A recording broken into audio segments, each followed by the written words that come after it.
पवित्र और पराक्रमी सर्वशक्तिमान परमेश्वर, दयालु और कृपालु परमेश्वर, सारा महिमा सारा गौरव हम तुझे देते हैं प्रभु। हम जानते हैं कि तू पवित्र सिद्ध परमेश्वर है, तू विलम्ब से भोग करने वाला परमेश्वर, पीढ़ी दर पीढ़ी करुणा देने वाला परमेश्वर। धन्यवाद देते हैं, धन्यवाद करते हैं। आज हमें कुछ सिखाओ पिता, हम सीखना चाहें, समझना चाहें। प्रभु यीशु मसीह तेरी आत्मा के द्वारा अगुवाई करो। हमें आपकी ज़रूरत है, हमें आपकी वचन की ज़रूरत है, हमें आपकी उपस्थिति की ज़रूरत है, हमें आपकी सहभागिता की ज़रूरत है। प्रभु यीशु आप मदद करो, लॉकडाउन को जल्द से जल्द समाप्त करो पिता। कलीसिया इस धरती पर जब तक है प्रभु यीशु आपकी इच्छा अनुसार चल सके, लोग और भी मजबूती के साथ बढ़ सके पिता। तेरी दया कृपा के अनुसार अगुवाई करो, तेरी मर्जी के अनुसार पूरी दुनिया में तो अगुवाई कर प्रभु यीशु। धन्यवाद, स्तुति महिमा कर यीशु मसीह के नाम से मांगते हैं, आमीन। ओके, आज हम देखेंगे परमेश्वर के निकट हमारी पहुंच, या हमारी पहुंच परमेश्वर के निकट, परमेश्वर के निकट हमारी पहुंच। ओके, इसके ऊपर हम देखेंगे और एक दो वचन पढ़ सकते हैं, पढ़ेंगे नहीं हम लोग, उसको सिर्फ लिख कर रख सकते हैं मुख्य वचन के तौर पर। ले व्यवस्था 16 अध्याय 12 से 15, इब्रानी का 10वां अध्याय 19 से 22। ये मुख्य तौर पे आप लिख सकते हैं इस वचन को, इस विषय के ऊपर। ओके, ये विषय, ये जो वचन है ये पश्चाताप के ऊपर बताता है, जो उद्धार किस तरह से ले व्यवस्था में पवित्र सिंहासन के पास जाने के लिए एक याजक साल में एक बार जाता था। ओके, और उसके बाद फिर डिक्लेयर करता था। उसी तरह हम देख सकते हैं कि हमारा ये एक महायाजक जो परमपिता परमेश्वर तक पहुंचा है, और वो है यीशु मसीह। ठीक है, और आज हम यीशु के द्वारा परमेश्वर के पास नहीं पहुंच सकते, अपनी मर्जी से, अपनी ताकत से, अपनी इच्छा से नहीं पहुंच सकते। ओके, हम जिस तरह सब कहते हैं एसेस टू गॉड ना, essence to God, access to God. Okay, परमेश्वर के निकट पहुंचना, ईश्वर के निकट। ओके, उसके ऊपर हम लोग चलेंगे और धीरे धीरे धीरे धीरे बढ़ते जाएंगे और वचन की तरफ कोशिश करेंगे आपको इस वचन में इस तरह से परमेश्वर के पास पहुंच हमारी, उसके विषय में हम बताएंगे। ओके, आज अगर किसी भी नामचीन व्यक्ति को अमेरिका के राष्ट्रपति डोनाल्ड ट्रंप के पास पहुंचना है तो आपको बहुत सारे पंपड़ बेलने पड़े, नहीं, बहुत सारे इजाज़त लेना पड़े। उसी प्रकार हमारे भारत देश में अगर हमारे प्रधानमंत्री पीएम के पास जाने के लिए हम डायरेक्ट नहीं जा सकते, उसके लिए आपको पास लेना पड़ेगा। उसी प्रकार हम परमेश्वर के पास भी नहीं जा सकते, हमें पास की जरूरत है। किसी ने कहा, किसी लड़के को देखने के लिए जाने के लिए परिवार वाले और एक बीच में मध्यस्थता की जरूरत पड़ती है उनके पास पहुंचने के लिए, या लड़के को लड़की के घर में जाने के लिए भी मध्यस्थता की जरूरत पड़ती है वहां तक पहुंचाने के लिए। कई बार हम देखते हैं हर एक चीज में, कोई भी चीज में, आज हम देखते हैं ये टच फोन ना, स्मार्टफोन, अगर सिम ना हो तो स्मार्टफोन की मतलब कुछ भी नहीं। तो उसी प्रकार आज अगर परमेश्वर की उपस्थिति को जाना है तो आपको यीशु की जरूरत पड़ेगी। यीशु के बिना आप परमेश्वर की उपस्थिति या समीप में जा ही नहीं सकते। ओके, और कई बार हम देख सकते हैं बहुत सारी चीज़ों में, आज अगर मैं यहाँ से बम्बई जाना है तो मुझे ट्रेन की ज़रूरत पड़ेगी, या एरोप्लेन की ज़रूरत पड़ेगी, या कार की ज़रूरत पड़ती है। तो कई सारी बातें हैं जो हर एक जगह पे पहुँचने के लिए, उसकी समीप जाने के लिए किसी ना कोई एक जरिया की, या कोई ना कोई एक वस्तु की, या कोई ना कोई एक साधन की ज़रूरत पड़ती है। आज हम देखते हैं परमेश्वर की समीप आने के लिए किस साधन की हमें ज़रूरत है। ओके, सबसे पहली बात तो परमेश्वर चुनता है। हम भजन संहिता में देख सकते हैं, भजन संहिता 65 और वचन 4 में परमेश्वर की ओर से है, ये परमेश्वर की ओर से है। कितना कितना गौरव की बात है कि आज आप परमेश्वर प्रधानमंत्री, हमारे भारत देश के प्रधानमंत्री के साथ रहे। कितना गौरव की बात होगा। डोनाल्ड ट्रंप के साथ रहे, जो अमेरिका के राष्ट्रपति, या इंग्लैंड के रानी के साथ रहे। कितना गौरव की बात हो। तो आप सोचिए कि जो परमेश्वर इस सारी कायनात को संभाला, जो बनाया सारी सृष्टि को, जिसने सब चीजों को दिया हमें, उस परमेश्वर के पास रहने के लिए क्या आप खुशी नहीं मिलती, खुशी नहीं होता है? होना चाहिए। अगर एक इंसान को हम देखें, कई बार इंसान को कि वो अगर अमिताभ बच्चन या सचिन तेंदुलकर के साथ भोजन करने के लिए वक्त मिलता है, तो वो लोग कितने दिनों से तैयारी करते हैं। कितना अच्छा लगता है कि मैं मीडिया में आऊँगा, टीवी में आऊँगा, अमिताभ बच्चन के साथ बैठूंगा, उसके साथ भोजन करूँगा, लोग आकर पूछेंगे मुझसे तुम्हें कैसे महसूस हो रहा, मेरा जवाब क्या हो उस समय। तो सोचिए, जो परमेश्वर सारी सृष्टि को संभालता है, जो परमेश्वर हर एक मनुष्य को अन्न देता है, जो परमेश्वर आकाश और पृथ्वी को बनाया है, जो परमेश्वर आपको मुझे इतनी खूबसूरती से, सुंदरता से बनाया, वो परमेश्वर आज कहता है क्या ही धन्य है वह जिसको तू चुनकर अपने समीप आने देता है। वो धन्य है पुरुष जो परमेश्वर स्वयं चुनता है और उसके करीब आने देता है। वह तेरे आंगनों में वास करेगा और कहता कि वह तेरे भवन के उत्तम पदार्थ हो। अद्भुत बात नहीं, ये अद्भुत बात है। भजन संहिता 65:4 में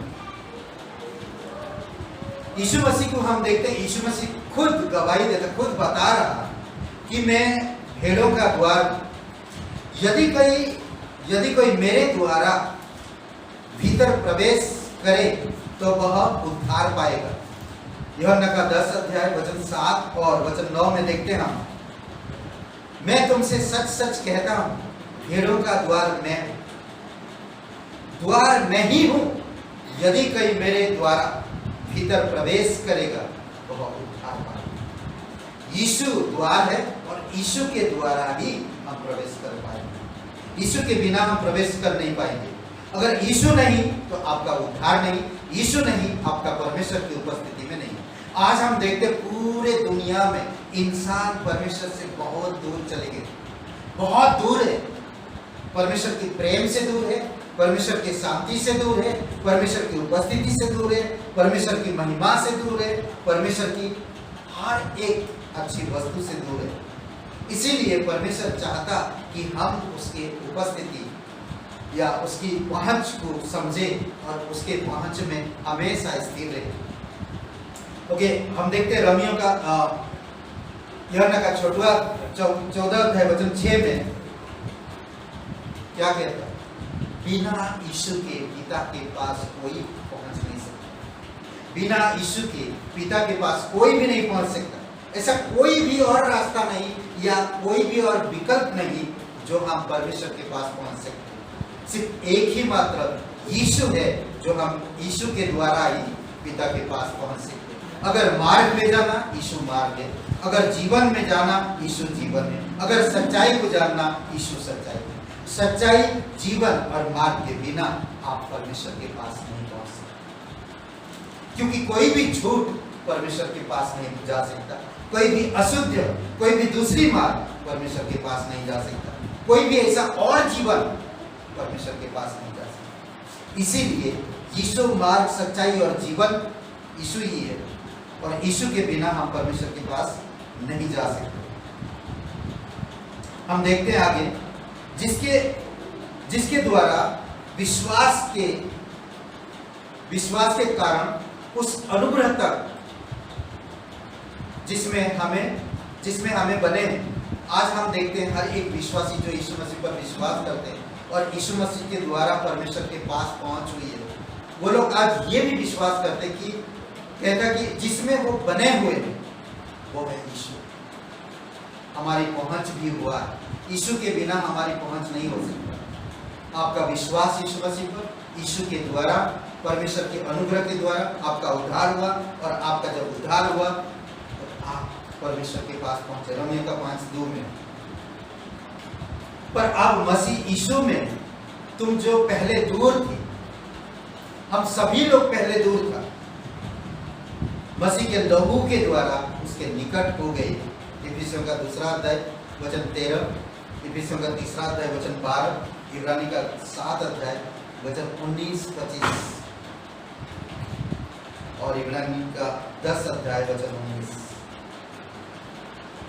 ओके, इन वचनों से हमें पता चलता है कि हम यीशु के बिना परमेश्वर के करीब नहीं आ सकते। ओके, पहला पत्रस का 3 अध्याय वचन 18 और पहला तीमुथियुस का 2 अध्याय वचन 5। क्योंकि परमेश्वर एक ही है और परमेश्वर मनुष्य के बीच में एक ही बीज बोई गई है, वह है यीशु मसीह, और दूसरा कोई रास्ता नहीं। पहला पत्रस 3 अध्याय वचन 18 और पहला तीमुथियुस 2 अध्याय वचन 5।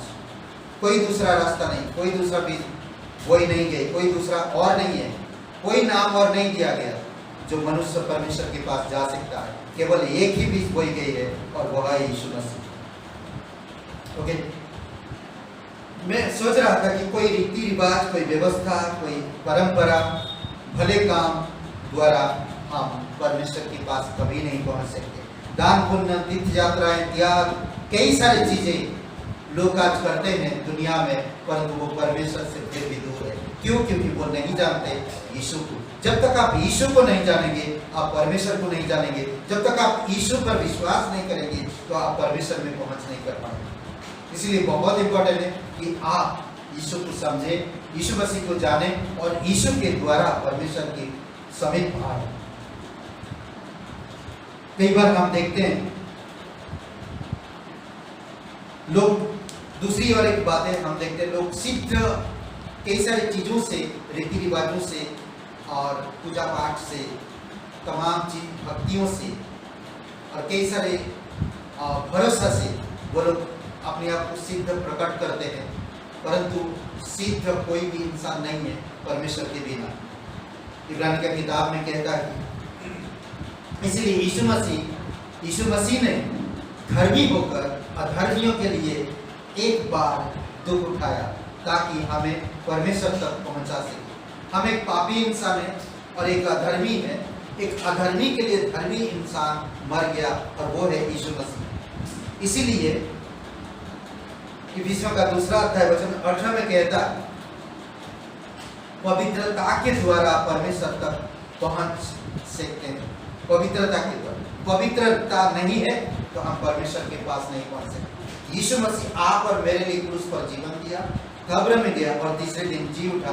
आप और मेरे अधर्म को, पाप को हमेशा के लिए दूर कर दिया, हमेशा के लिए। वो दोबारा उसका न्याय नहीं करेगा, वो दोबारा उसको स्मरण नहीं करेगा, वो हमेशा के लिए उसको दूर कर दिया। ओके, इसीलिए विश्वास द्वारा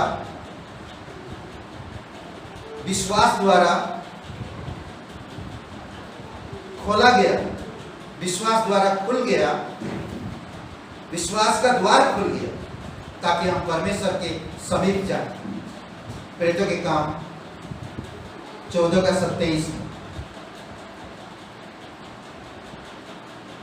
विश्वास के कारण पहुंच हुआ। रोमियो का 5:2 में, इफिसियों का 5:12 में विश्वास पर, साहस पर भरोसा के साथ परमेश्वर के निकट लाया गया उसके लहू के कारण। इब्रानी का 11:6 परमेश्वर के पास आने वालों को विश्वास करना हो, फेथ इन गॉड।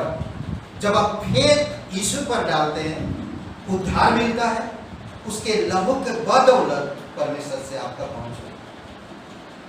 अद्भुत है।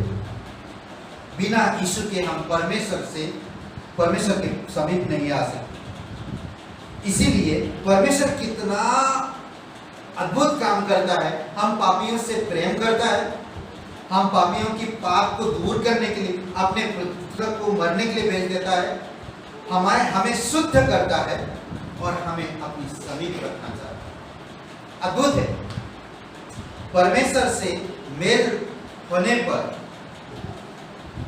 परमेश्वर पे मेल होने पर आप किस तरह से मेल कर पाएंगे। कुलोसियों का पहला अध्याय 21-22 वचन। पहले निकाले हुए थे हम, पहले हम निकले हुए थे, बुरे कामों के कारण मन से बैरी थी। किसकी? परमेश्वर। निकले गए थे और बैरी, बुरे कामों के कारण बैरी थी।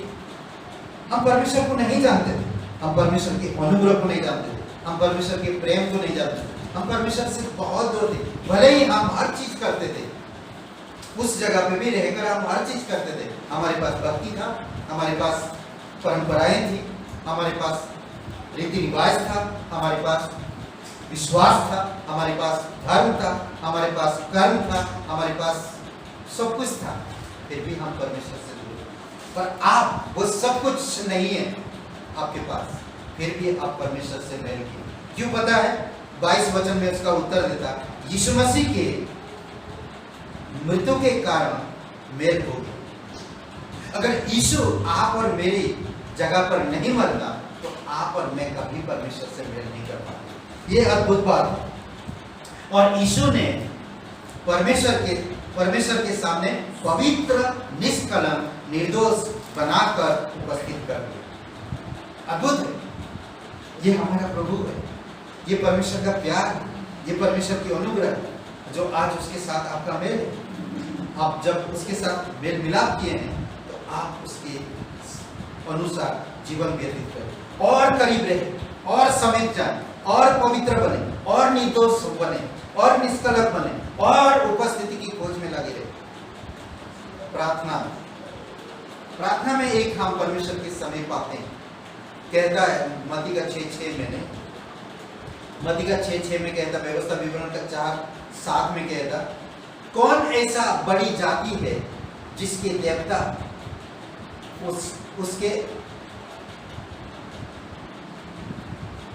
उनके ऐसे समीप रहता है।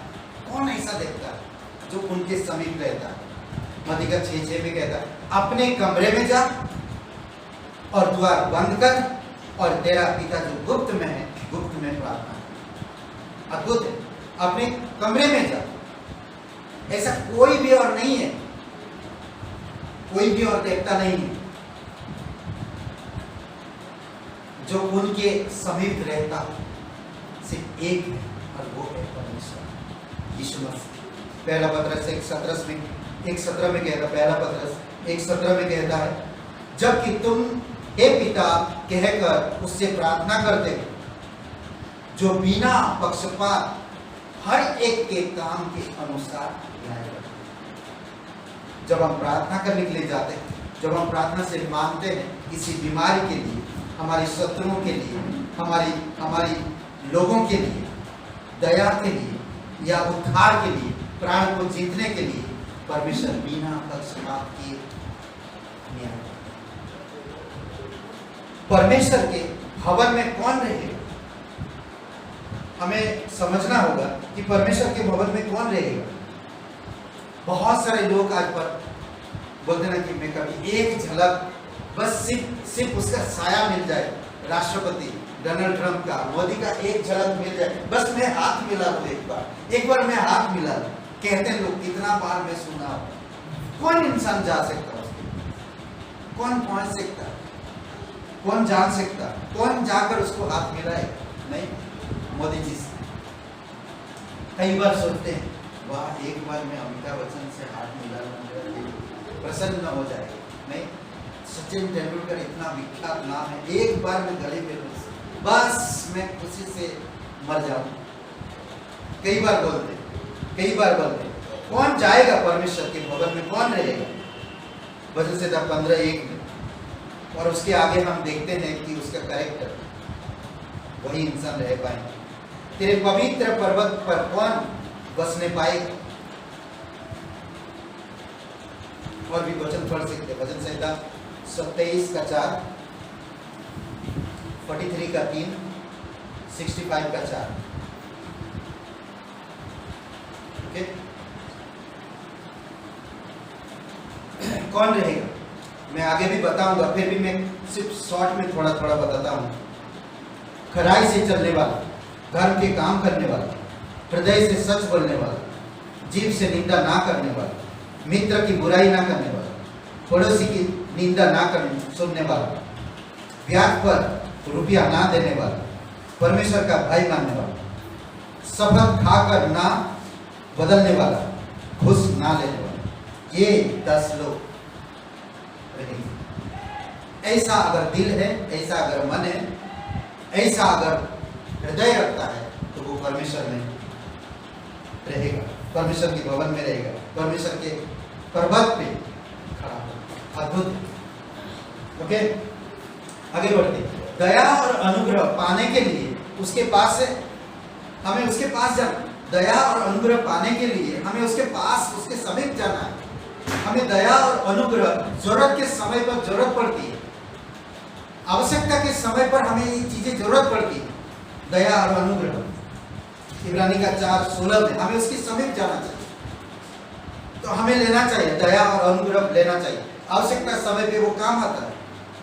हर विश्वासियों का एक अधिकार दिया गया है, हर विश्वासियों को एक अधिकार दिया गया है। व्यवस्था विवरण 4:7 में, वचन संहिता 15:2 से 5 में, और वचन संहिता 23 वचन 6 में, और वचन संहिता 24:4-3-4 में। ओके, लिखेंगे नहीं? ओके, मैं फिर से बता रहा हूं। हर विश्वासी का एक अधिकार दिया गया, ठीक है, उसकी समीप आने के लिए, उससे दया प्राप्त करने के लिए, उसमें प्रसन्न रहने के लिए। ओके, मैं सारे वचन को बता रहा हूं। व्यवस्था विवरण 4:7, वचन संहिता 15:2 से 5, वचन संहिता 23:6, वचन संहिता 24:3 और 4। 23 से भी क्या कहता? देखिए, मैं यहोवा के धाम में सर्वदा वास करता हूं, सर्वदा वास करूं। उससे पहले दया और करुणा भी उसके साथ रहता है। सोचिए, वचन संहिता 24:3-4 में, परमेश्वर के भवन में कौन रहेगा जिसका काम निर्दोष, हृदय शुद्ध, कपट नहीं रखता, मन को व्यर्थ बात में नहीं लगाता। ऐसे लोग परमेश्वर के पास रहेंगे। अगर आज आप इन एरियाओं में गिरे हैं, तो आप माफी मांगिए, परमेश्वर के पास आइए, परमेश्वर से नया चीजें प्राप्त करेंगे। हर विश्वासी निश्चयता से प्राप्त करते हैं, हर चीज निश्चयता से प्राप्त करते हैं। उसके समीप आने का अधिकार, उसके समीप आने का अधिकार। इफिसियों का 3:12, इब्रानी का 4:16, हर एक लोगों को अधिकार दिया। जो कोई इंसान एक बार यीशु मसीह पर विश्वास कर लेता है, उसको अधिकार दिया गया है कि वो परमेश्वर के समीप आए, दया को ग्रहण करे, विश्वास रखे और परमेश्वर की उपस्थिति को समझ पाए, और हमेशा जरूरत जब भी पड़ता वो परमेश्वर के करीब आए। ओके, इब्रानी का 4:16 और 10:19-22, 19 और 22। ओके, पश्चाताप करने वाले पापी को कृपा पूर्वक दान, ओके, कृपा पूर्वक दान देता है। जो एक पाप जब मन फिराता है, एक पापी जब मन फिराता है, उसे दान दिया जाता है। परमेश्वर उसे माफ करता है, परमेश्वर उसको क्षमा करता है और अपने समीप आने में उसको मदद करता है। अद्भुत बात है, हम परमेश्वर करुणामय है, परमेश्वर दयालु है। परमेश्वर के पास आप आएंगे, अपने आप को नम्र करेंगे, पश्चाताप करेंगे, माफी मांगेंगे, परमेश्वर तुरंत आपको माफ करेगा, परमेश्वर आपको नया जीवन देगा, परमेश्वर आपके करीब रखेगा, वो आवश्यकताओं को भी आपको पूरा करेगा।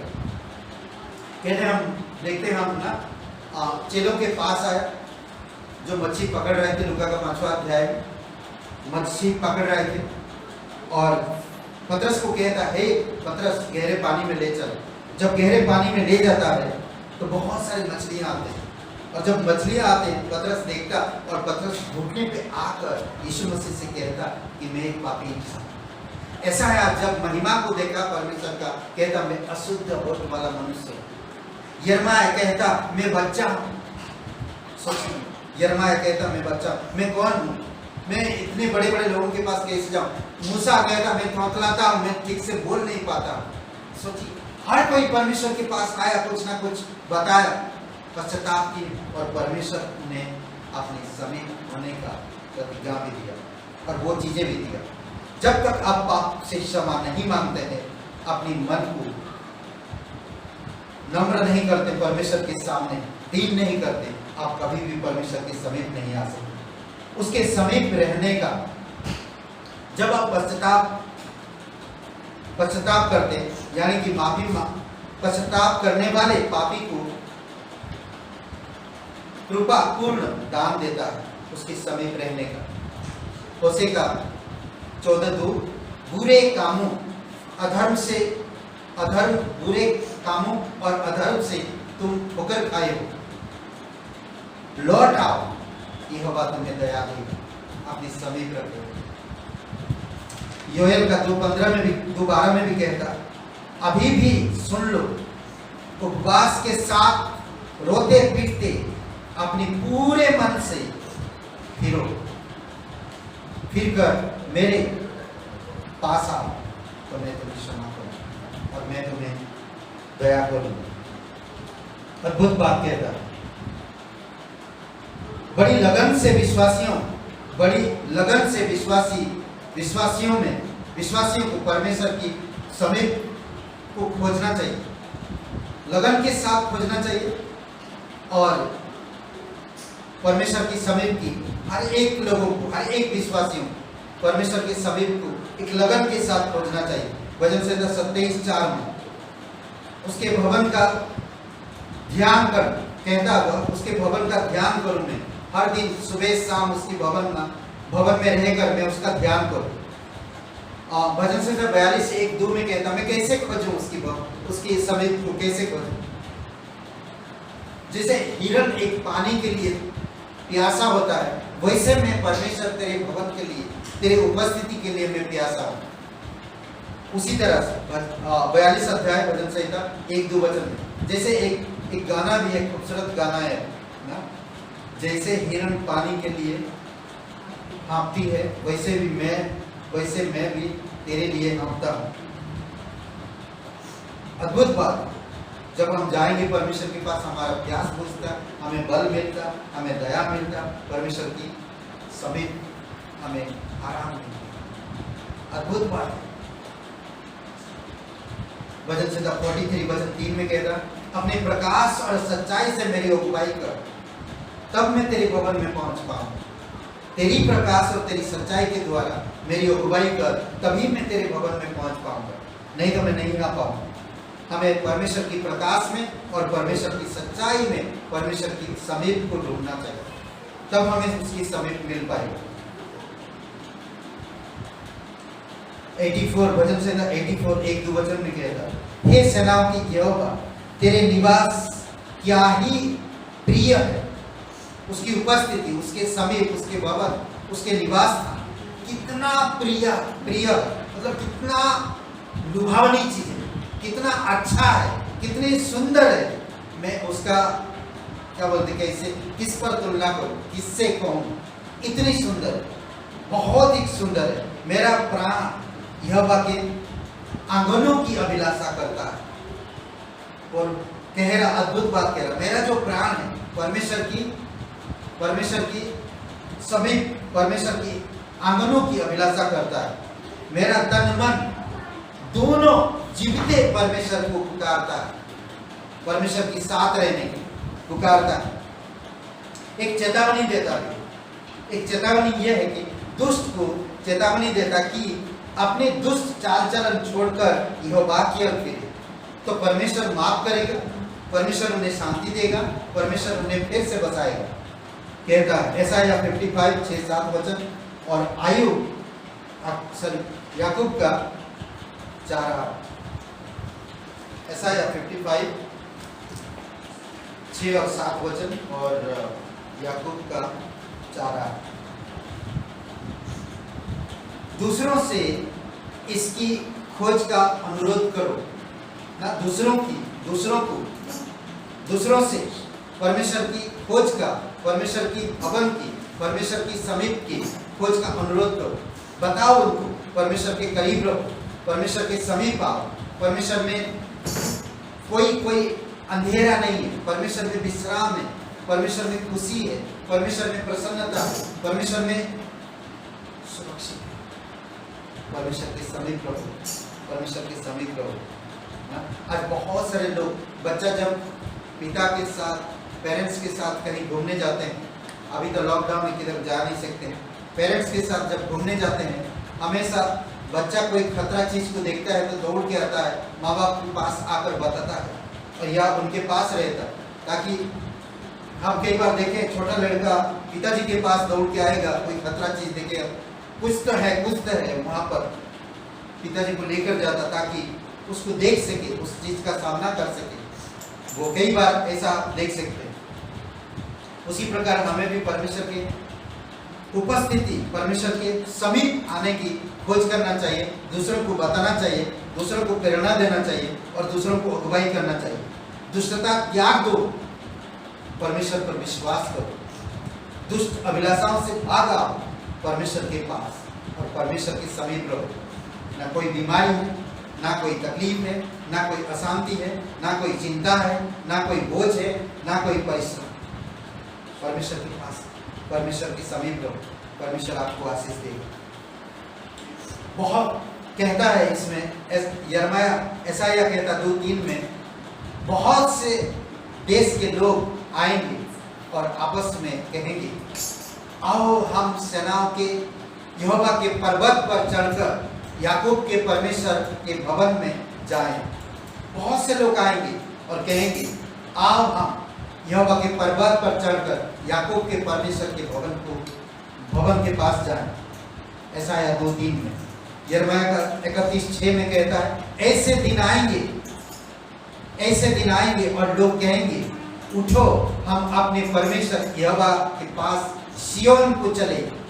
उठो हम अपने परमेश्वर यहोवा के पास सिय्योन को चले। यिर्मयाह 31:31-6। कई बार इंसान इस चीज को ढूंढता नहीं। कई बार इंसान संसार में बड़े बड़े इंसान के करीब रहने के लिए सोचता है।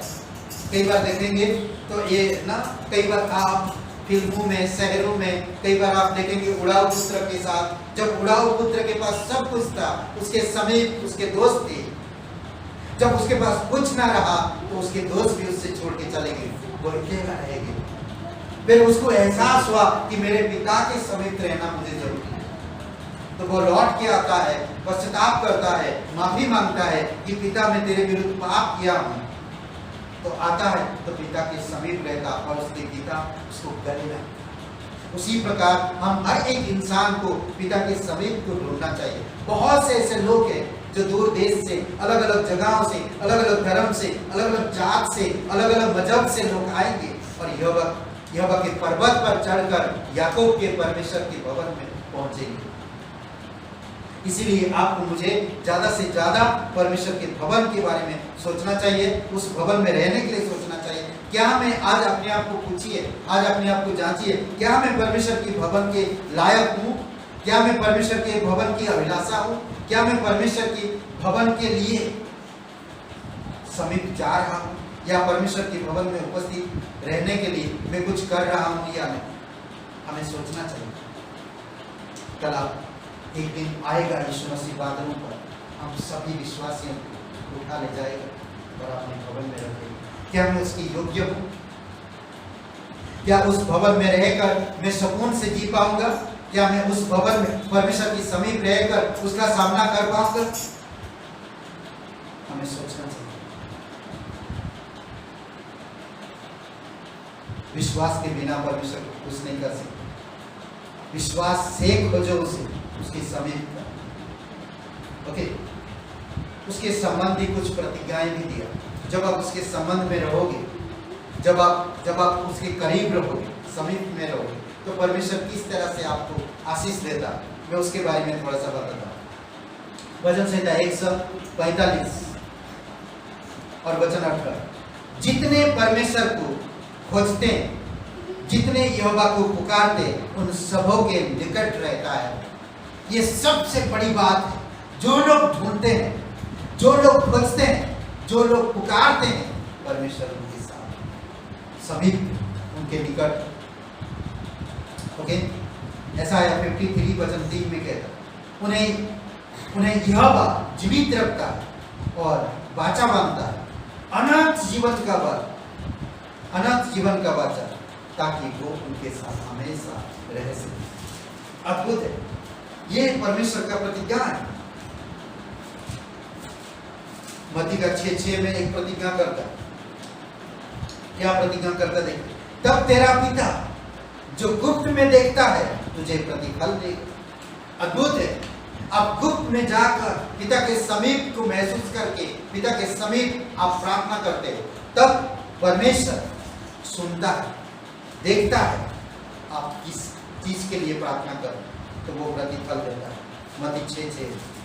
याकूब का 4:8 में, तब परमेश्वर भी तुम्हारे निकट आएगा जब तुम उसके निकट रहो। अगर तुम उससे दूरी बनाओगे तो परमेश्वर तुमसे दूरी बनाएगा। ये प्रतिज्ञा दिया है परमेश्वर कि जब तुम मेरे निकट आओगे मैं तुम्हारे निकट रहूंगा। याकूब 4:8 में, कुछ धन्य शब्द ना, कुछ धन्य शब्द हम देख सकते हैं इसमें। भजन संहिता 16 और वचन 11, तुम मुझे जीवन का रास्ता दिखाएगा और तेरे निकट आनंद की भरपूरी, वो धन्यवाद देता रहेगा। धन्य है वो इंसान जो परमेश्वर में आनंदित रहता है। धन्य है वह इंसान जो परमेश्वर के समीप रहता है, क्योंकि उसके निकट में आनंद की भरपूरी। जब उसके करीब आएंगे आप खुशी से भर जाएंगे। कई बार मैंने देखा लोगों को ना बीमार हैं, काफी सालों से बीमार हैं, और कई लोग देखे हम कोई परिस्थिति से गुजर रहे हैं और हम अचानक पहुंच जाते हैं, उनसे जब परमेश्वर के बारे में बात करते हैं तो हम देखते हैं कि वो लोग खुशी से भर जाते हैं। हम लोग कुछ भी ऐसा लगता है पास्टर जी, जब आप आ जाते हैं तो परमेश्वर की उपस्थिति हमें महसूस होता है, परमेश्वर की उपस्थिति हमें महसूस होता है। हम एक इंसान को देखें जो हाल ही में हमने फैजाबाद में मिस्टर अजय, उनके जीवन को हम देखते हैं। हमने उनको देखा नहीं ना, वो मुझे देखे, सिर्फ हम फोन में बात करते हैं और वो फोन में बात करके वो कहता है जब मैं आपसे बात करता हूँ मैं खुशी से भर जाता हूँ। अद्भुत है। परमेश्वर के निकट में आनंद की भरपूरी है। हमें उसकी निकटता को खोजना चाहिए, दिन रात उसके लिए पुकारना चाहिए कि परमेश्वर मैं तेरे निकट रहूं, मैं तेरे भवन की अभिलाषा हूं।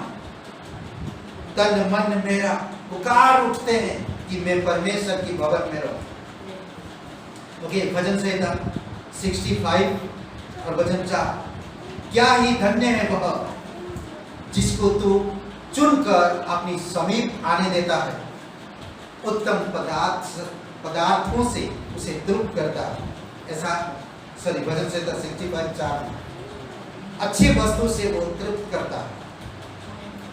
भजन संहिता 73 वचन 28, परमेश्वर के समीप रहना यही मेरे लिए भला है, यही मेरे लिए भला है।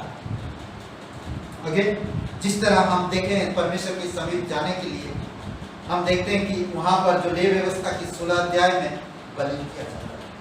लहू के बिना हम परमेश्वर के पास पहुंच नहीं सकते। उसी प्रकार हम इब्रानी की किताब में देखते हैं हमारा महायाजक जो आप और मेरे लिए वही मेमना है जो यीशु मसीह आप और मेरे लिए क्रूस पर जीवन दिया, आपको मुझे परमेश्वर से मेल कराया, आप और मेरे अधर्म को दूर किया, आप और मेरे लिए डिक्लेयर किया और परमेश्वर से मेल कराया कि तुम्हारी पाप क्षमा। अद्भुत है।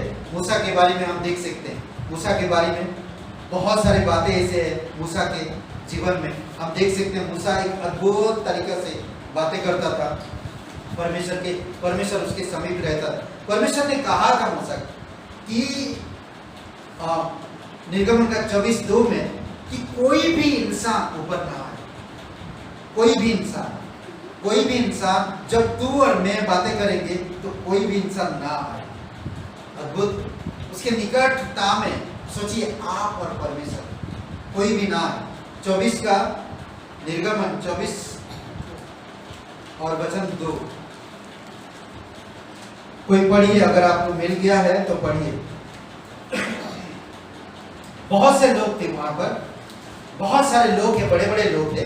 हाँ, किसी को परमेश्वर चुना है, तरह अलग अलग काम काज दिया है, बहुत सारे लोग हैं। परमेश्वर इजराइल के साथ वाचा बांधने वाला हारून भी है, नवाब अबीयू है, इजराइल के 70 पुरनियों समेत यहोवा के पास ऊपर आकर दूर से दंडवत करता है। ओके, ये सब लोग थे और वहां पर कहता केवल मूसा यहोवा के समीप आए, परंतु वे समीप ना आए और दूसरे लोग इसके संग ऊपर ना आए, सिर्फ मूसा आए। इसलिए आप तलाश करिए परमेश्वर के समीप, नहीं मालूम आपको कब कहां परमेश्वर किस तरह से वार्तालाप करेगा। इसलिए बहुत इंपॉर्टेंट है कि हम परमेश्वर के समीप रहें। हम देखते हैं जब वाचा दे रहा था निर्गमन के 34 में, और वहां पर 4 से 7 में हम देखते हैं, निर्गमन 34 4 से 7 में हम लोग देखते हैं। मूसा ने पहले तख्तियों के समान 2 और तख्तियों को गढ़ी और भोर को उठकर अपने हाथ में पत्थर की वे दोनों तख्तियां लेकर यहोवा के आज्ञा के अनुसार सीनै पर्वत पर चढ़ गया। तब यहोवा ने बादल में उतरकर उसके संग वहां खड़ा होकर यहोवा नाम का प्रचार किया।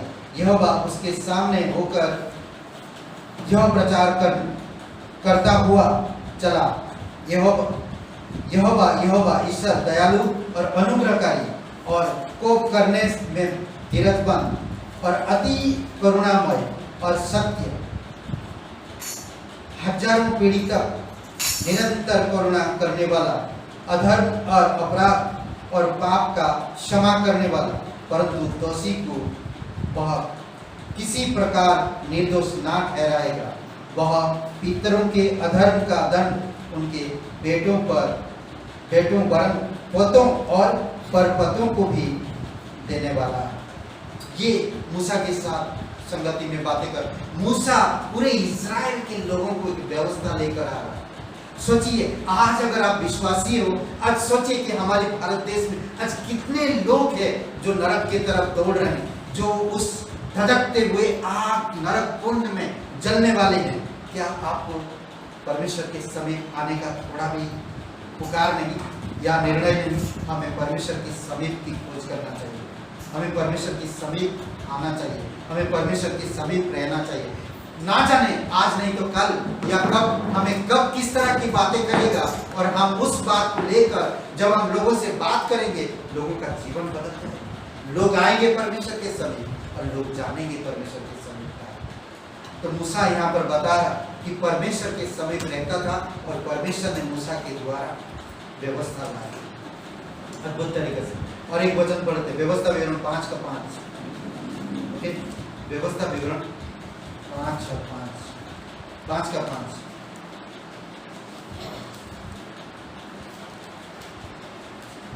देखिए क्या कहता,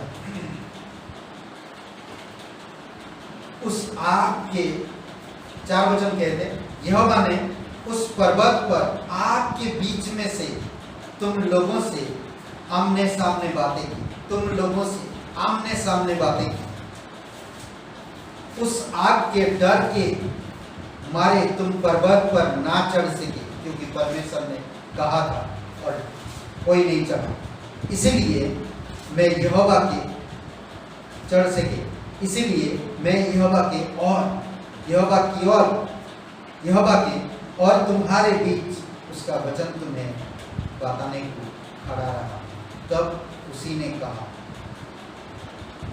मूसा परमेश्वर और लोगों के बीच में खड़ा रहा। यीशु मसीह परमेश्वर और धरती के पापी लोगों के बीच में खड़ा है। उस क्रूस पे जब तड़प रहा, परमेश्वर की करुणा, परमेश्वर की अनुग्रह, परमेश्वर का प्रेम दिखाई दे रहा है। यीशु आपको मुझे बचाने के लिए, परमेश्वर के समीप लाने के लिए दुख, कष्ट, वेदना, पीड़ा सब कुछ सह लिया। आपको मुझे सहने की जरूरत नहीं। आज सिर्फ एक विश्वास करने से आप परमेश्वर के समीप रह सकते, आप परमेश्वर के समीप आ सकते। अद्भुत बात है, कई लोग डायरेक्टली परमेश्वर के पास नहीं जा सकते, परंतु यीशु के द्वारा हम परमेश्वर के पास पहुंच सकते, उसके मेल मिलाप कर सकते, उसकी आनंद ले सकते, उसकी उत्तम पदार्थ तृप्त हो सकते, प्रतिफल को प्राप्त कर सकते। इसीलिए आज एक चीज करें, ज़्यादा से ज़्यादा आप परमेश्वर के समीप रहने की खोज करें और दूसरों को भी उसमें प्रस्थान करें कि आप परमेश्वर के समीप रहो। हालेलुया, आमीन। आइए प्रार्थना करें। हमारे जीवित परमेश्वर, हम धन्यवाद दें, दयालु और कृपालु परमेश्वर, आज इस वचन को सुने, समझ पाए क्या नहीं मुझे पता नहीं, पर मैं एक बात कहता कि परमेश्वर आपसे प्यार करता है। परमेश्वर आपको इस कलीसिया में बुलाया, इस संदेश को दिया ताकि आप परमेश्वर के समीप रहे, आप परमेश्वर में विश्राम पाए, आप परमेश्वर की साथ रहकर चिंताओं से मुक्त रहे, बीमारियों से मुक्त रहे, बोझ से मुक्त रहे और पीड़ाओं से, तकलीफों से, कठिनाइयों से दूर रहे। परमेश्वर सच्चा है, वो करुणामय, वो दयालु है, वो आपसे प्यार करता है। वो आपके लिए अपने एकलौता पुत्र को भेजा ताकि आपका मेल मिलाप पिता के साथ हो सके। यीशु मसीह आप और मैं जब अधर्मी थी, गुनहगार थी, पापी थी, तभी यीशु आप और मेरे लिए धर्मी होकर गुनहगार बना और क्रूस के दंड को अपने ऊपर लेकर बलिदान कब्र में गया और तीसरे दिन मरे हुए से जिया। आज अगर विश्वास करना चाहते हैं, यीशु मसीह पर उद्धार पाना चाहते हैं, उसके नाम से परमेश्वर के समीप आना चाहते हैं, तो आज आप अपने मन को नम्र करिए और अपने उद्धारकर्ता को पुकारिए। कहिए, हे यीशु, मैं धन्यवाद करता हूँ, मैं जानता नहीं कि मैं आपसे दूर था, मैं एक पापी इंसान, खुद को नहीं बचा सकता। धन्यवाद करता तू धर्मी होकर मुझ अधर्मी के लिए बलिदान हो गया, मेरे सारा अधर्म को अपने ऊपर लेकर तू उस पर बलिदान हो। मैं विश्वास करता हूँ तेरे बलिदान पर, तेरे गाड़े जाने पर, तेरे जीवन में। धन्यवाद करता प्रभु यीशु, धन्यवाद करता, मुझे माफ कर, मेरे हृदय में आ, मुझे एक नया जीवन मिल। धन्यवाद करता, तू पवित्र परमेश्वर का एकलौता बेटा, मैं तन मन से विश्वास कर, मुझे क्षमा कीजिए। आमीन। प्रार्थना करते हैं, प्रत्येक भाई बहन को आप अभिषेक करो और शांति में तेरे समीप में बनाए रहो। धन्यवाद देते, प्रत्येक लोग खोजे पिता तेरे समीप, विश्वास से आए, नम्रता से आए, प्रेम से आए, प्रार्थना से आए, पवित्र आत्मा की अगुवाई से आए। धन्यवाद देते, तेरी स्तुति महिमा करो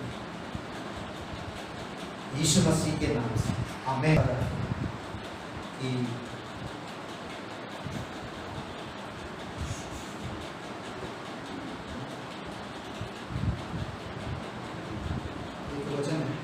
यीशु है सच्चा गड़िया।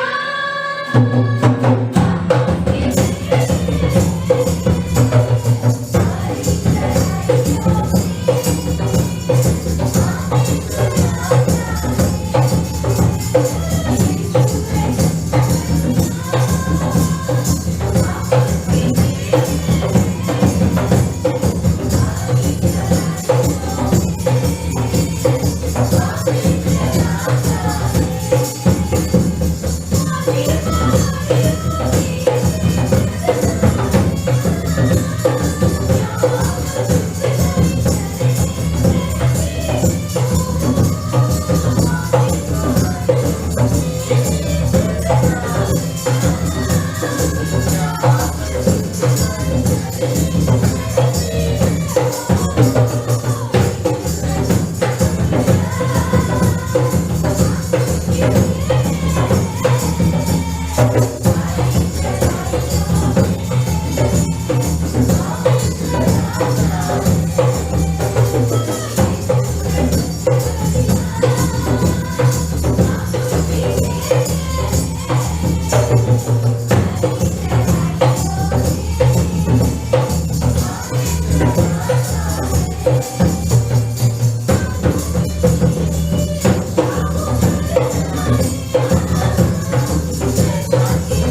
हमें चढ़ा